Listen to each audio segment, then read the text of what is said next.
Alors il y a quelques jours sur la route, j'ai fait la rencontre d'un jeune homme très sympa qui s'appelle Gaston. C'est un gars qui a l'habitude d'être sur la route, qui est SDF. Et du coup on avait eu l'occasion de discuter un petit peu, puis après nos chemins s'étaient séparés. Et du coup aujourd'hui en faisant une pause là, eh bien pendant ma pause, voilà, il était sur le chemin, il m'a retrouvé. Du coup là on a dû marcher au moins je pense 3 heures là, on vient de se quitter. Lui il continuait à rejoindre un de ses collègues en voiture, moi je continue à pied. Et puis super intéressant, plein de discussions, c'était marrant quoi. Donc un gars, c'était assez un personnage. Lui il est habillé en kilt écossais avec une casquette ornée de capsules de bière et son bâton qui s'est fait lui-même, son bâton de pèlerin, et puis ses couvertures, etc. Donc un mec forcément très débrouillard puisqu'il est habitué à dormir dehors dans des squats, etc. Et quelqu'un qui connaît bien aussi les plantes. Du coup on avait trouvé une plante là sur le chemin qui aide justement à cicatriser pour les douleurs des pieds, etc. Donc c'est toujours intéressant comme ça de faire ce genre d'échange. Donc voilà, ça c'est vraiment le genre de rencontre que je kiffe, hein. C'est intéressant d'être avec des gens comme ça qui sont assez tu vois, avec que ce soit un statut social différent, une mentalité différente, un parcours de vie différent, c'est toujours enrichissant quoi. On est le 23 avril, on démarre avec un décor super sympa, il fait super beau en plus, il fait bon encore à cette heure-ci là. Je suis parti à 8h, hier je me suis reposé, donc au niveau des pieds ça va mieux. Je teste aussi des pansements un peu particuliers que m'a filé un collègue breton. Et puis là on va en direction de Pineres del Pria, quelque chose comme ça. Il y a d'autres pèlerins qui sont sur la route devant et le décor est vraiment super sympa, donc je pense qu'aujourd'hui on va se régaler. Bon, je crois que c'est officiel, hein, mon sac il est vraiment beaucoup trop lourd. Là il est plein de bouffe, il y a de l'eau, il doit faire à peu près dans les 16 kilos, hein, au moins 15 ça c'est sûr. Les gens ils hallucinent en fait, là il y a un mec qui vient de passer, il a essayé de le soulever, il a laissé tomber. C'est ce côté vraiment tellement important d'être minimaliste, et pourtant je l'ai réduit au maximum avant de partir. Là tout ce qui est dedans c'est essentiel tant que je veux faire du bivouac ou du camping, et encore une fois j'ai pas la réchaud, j'ai pas la popote, mais vraiment c'est compliqué. Et là l'autre jour le breton que j'avais rencontré qui a plus d'expérience, bon lui par contre il faisait pas de bivouac, hein, mais et puis il avait du matériel plus haut de gamme, par exemple un sac de couchage à 300 grammes, hein, le mien est bien plus lourd que ça. Bon bah lui il avait un sac qui fait à peu près 5 kilos, ça fait toute la différence quoi. Mais bon c'est le jeu, et là je compte pas renvoyer du matériel pour m'alléger, donc on va continuer avec ça, et puis on fait des pauses régulièrement quoi. Là je t'avoue qu'on est plutôt pas mal pour une petite pause déjeuner. Bon appétit. Quand après une journée de marche t'arrives à l'auberge enfin et qu'on te dit bah non c'est plein, mais il y a peut-être une autre auberge à 1 kilomètre plus loin, donc on va voir ce que ça dit quoi. Alors on vient de là, tac, là on trouve une petite flèche jaune qui nous dit que le chemin il est par là entre le taureau et la vache, et a priori je vais dormir dans cette auberge là-bas, ça ressemble à une auberge quoi. Bon, finalement je suis arrivé dans la deuxième auberge, c'est génial, on entend les cloches des vaches dont je viens de traverser le troupeau juste à l'instant. C'est une espèce d'abbaye apparemment qui a été reconvertie je pense en dortoir pour pèlerins. C'est une albergue qui est assez grande, il y a 40 places, et puis c'est vraiment à l'ancienne, donc c'est assez dépaysant, donc et puis on a une vue dehors qui est exceptionnelle. Tout ça pour 15 €, voilà, avec à l'accueil un gentil monsieur qui parle pas un mot d'anglais, donc c'est toujours rigolo quand on parle pas espagnol. Donc là on a un distributeur de bouffe de survie, vu qu'on est vachement isolé, c'est toujours pratique quoi. Voilà. Tu mets 1 euro plus 50 centimes et t'as ta bouffe de survie pour ce soir. On est le 24 avril, je quitte ce qui à mon sens était le presbytère, juste là, avec la vue supérieure quand il faisait beau. Là il y a la petite église comme ça, et là il flotte de fou, c'est le temps ultra dégueulasse, mais ça fait partie du jeu. C'est le retour de Ola le cheval, et là il est avec ses copains. Coucou Ola, dis bonjour à la maman. Alors quand t'es au milieu de nulle part et qu'il flotte, qu'il y a plusieurs chemins, tu sais pas trop où aller, et que tu vois ça, tu dis ah c'est un signe.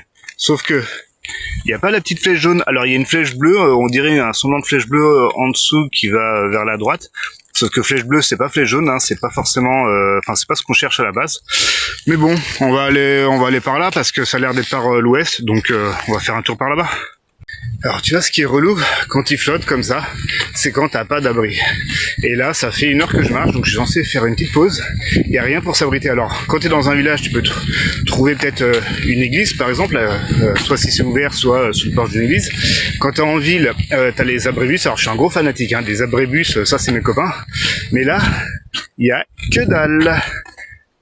Et il flotte et t'as pas envie de te poser par terre parce que voilà, c'est un chemin de terre, c'est un peu, c'est pas top hein, donc on marche. Là on est à Ribadesella.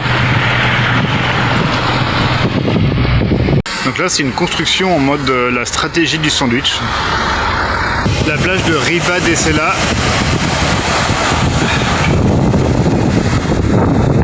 Il s'est arrêté de flotter, j'ai trouvé un petit banc là, j'ai pu aérer mes pieds, comme ça, je suis trop bien, j'ai juste pas envie de repartir. Là, il doit me rester à peu près 15 km pour arriver jusqu'à la isla. Et là, tu sais, je suis dans un quartier, ça c'est quelque chose qui est assez typique en Espagne, je vous montre un petit peu.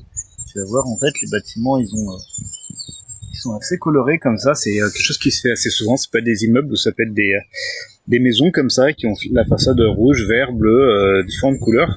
Donc, c'est vrai que ça apporte pas mal d'originalité, on va dire, par rapport à ce qu'on a l'habitude de voir en France plus souvent, où c'est toujours les mêmes couleurs, les mêmes standards, quoi. C'est marrant ces espèces de cabanes comme ça sur pilotis, hein, en sandwich avec les pierres comme ça. Faut avoir confiance, hein, une fois que t'es dedans, faut pas trop bouger en fait.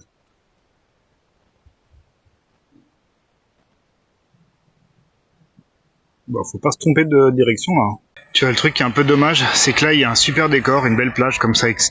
Et là, je suis vraiment pas loin de l'alberguer. Ça fait des heures que j'en chie. Et en fait, je vais pas profiter de la plage parce que le seul truc qui m'intéresse là, c'est d'arriver au plus vite à l'alberguer et de me reposer, quoi. On est le 25 avril, 9h du matin, je viens de quitter l'auberge, j'ai passé une nuit pourrie dans l'ancienne école comme ça là, forcément il y avait plein de gens, hein, on était je crois 14 dans la même pièce, donc c'était un petit peu la symphonie des ronfleurs, déjà même avec les boules caisses, hein, plus les lits qui étaient pourris, j'étais tu sais sur le lit du dessus, dès qu'une des deux personnes bouge, c'est tout le lit qui bouge, enfin c'était assez pourri, les lits trop petits, enfin bref, plus le sac de couchage, j'aime pas dormir dans le sac de couchage. Bref, j'ai quasiment pas dormi de la nuit, donc là je suis un petit peu un peu aigri, un peu complètement fatigué. Et surtout que hier, encore une fois, les 25 km, je suis arrivé tard en auberge, donc faut manger en speed, voilà, et pas le temps de profiter de rien. Et là du coup je suis repassé par la plage d'hier qui est vraiment magnifique ce matin, donc là je prends une petite pause quand même pour profiter quelques minutes, mais je pensais soit rester à la même auberge, mais vu la gueule des lits, je suis pas chaud, soit faire vraiment une toute petite étape aujourd'hui, donc et comme il y a pas comme je suis très limité dans les auberges, là il y a rien avant 15 km et je voulais pas marcher 15 km à la base, mais bon on va quand même faire ça, donc on va aller à Sebreio. Et là-bas, il y a une auberge à 5 € dans une école primaire, apparemment aussi, le même délire. Donc à mon avis, ça va pas être le confort de dingue. Mais l'idée, c'est de pouvoir y arriver quand même assez tôt et de pouvoir profiter un petit peu de la journée. Yes, il est 16h, je suis arrivé à l'auberge de Sobreio. C'est une ancienne école, du coup. Alors c'est marrant, parce que quand je suis arrivé, il y avait personne, ça faisait un peu zone abandonnée. Hein, donc là, je suis allé à l'étage, là, c'était fermé. Et en fait, heureusement, sur l'application Buen Camino, c'est marqué qu'il faut aller sonner au numéro 7 à côté, il y a une voilà, bref, et la personne parle un tout petit peu anglais, donc c'est parfait. Là il y a personne dans l'auberge, donc là c'est que pour moi, il y aura peut-être d'autres pèlerins par la suite, mais voilà, petit dortoir, donc il y a quand même pas mal de lits, donc si ça se trouve je vais être tout seul cette nuit ou pas. Dimanche 26 avril, alors j'ai dormi tout seul finalement dans l'école. Alors j'ai super bien dormi, jamais de ma vie je me suis senti aussi bien dans une école, bizarrement. Et puis là on est à nouveau sur la route, des beaux décors avec des petites vaches derrière, voilà, que de la verdure. Et puis toujours autant quand même irrité au niveau des pieds, usé même psychologiquement, j'avoue. Je sais pas où je vais dormir ce soir. J'envisage même éventuellement peut-être un bivouac, parce que j'en ai marre de marcher en fait. Là, pour aller au prochaine auberge, là j'en ai encore au moins pour 15 km, il est déjà 14h. Franchement, ça me gave de marcher autant. Et puis et du coup j'arriverai normalement je pense à Riron, soit demain soit après-demain parce que je suis pas pressé. Voilà, idéalement je fais des étapes de 15 km mais ça dépend beaucoup des lieux d'hébergement. Et puis et à Riron, donc ce sera la deuxième grosse étape qui marquera le milieu du trajet jusqu'à Santiago.